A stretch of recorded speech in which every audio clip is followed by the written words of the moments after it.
Let's go Broncos! There may be a major offensive shift coming to the Denver Broncos, and if it happens, it could completely change the way this team attacks defenses next season. Because for months, Broncos fans have been asking the same question. What will Davis Webb do differently now that he has more influence over the offense? And today, we may finally have part of that answer. The fascinating part is that this isn't about adding another superstar player. It's not about making a blockbuster move. It's not even about changing personnel. It's about changing how the Broncos use the talent they already have. And when you start looking at the possibilities, things get very interesting. Because there's one offensive concept that has quietly become one of the most effective weapons in the NFL. Some of the league's smartest offensive minds have used it to create explosive plays, dominate matchups, and make life significantly easier for their quarterbacks.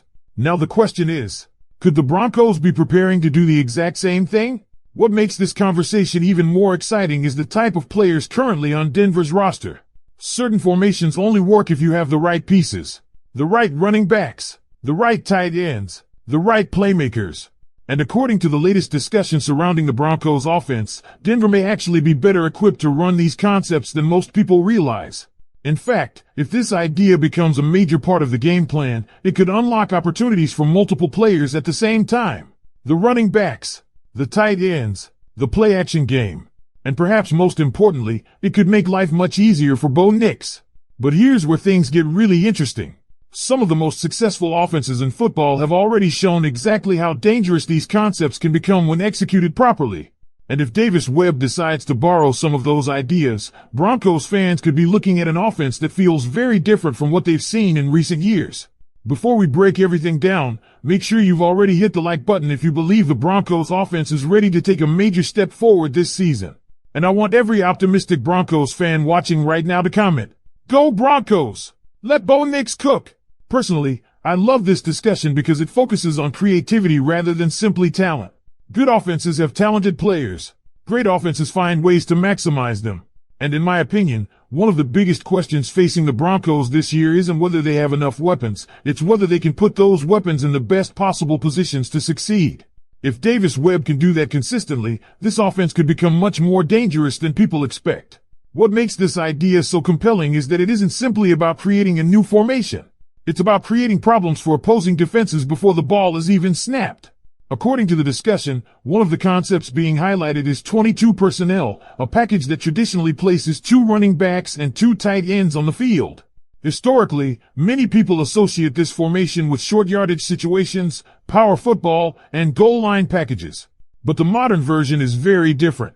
The modern version is designed to force defenses into uncomfortable decisions. And when you start looking at the Broncos roster, you can immediately understand why some analysts believe this could become a major weapon. Because the formation creates flexibility, it creates uncertainty, and perhaps most importantly, it creates mismatches. A defense sees multiple tight ends and multiple backs and naturally begins preparing for the run.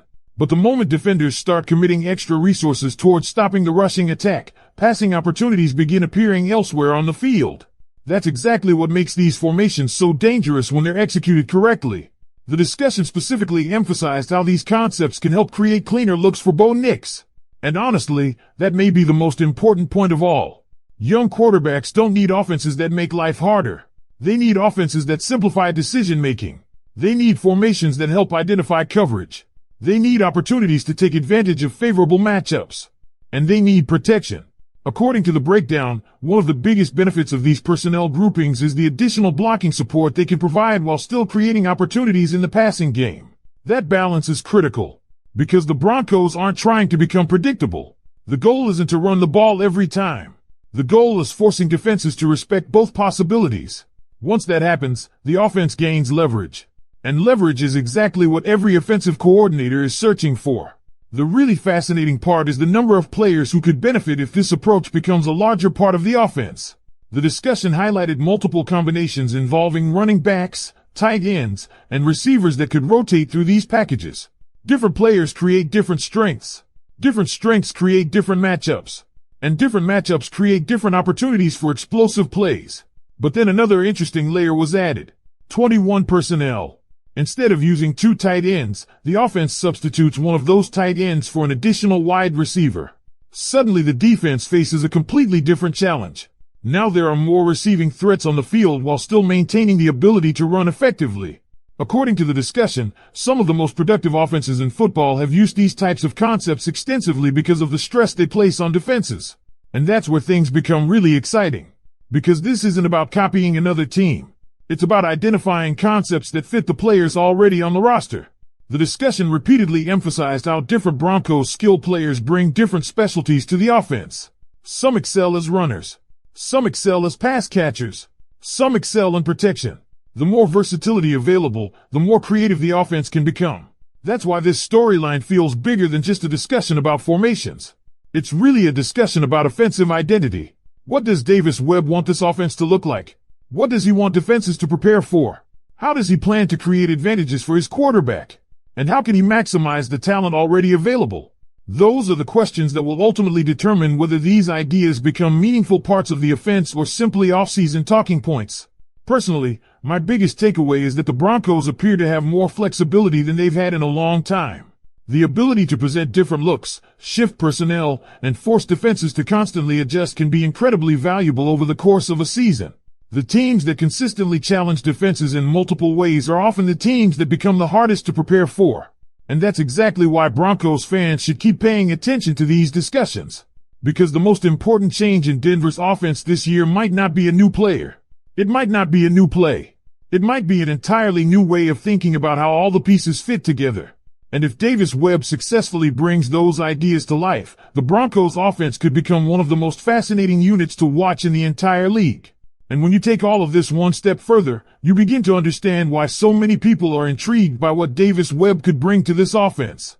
Because the discussion isn't really about whether 22 personnel works. We've already seen it work. The discussion isn't really about whether 21 personnel works.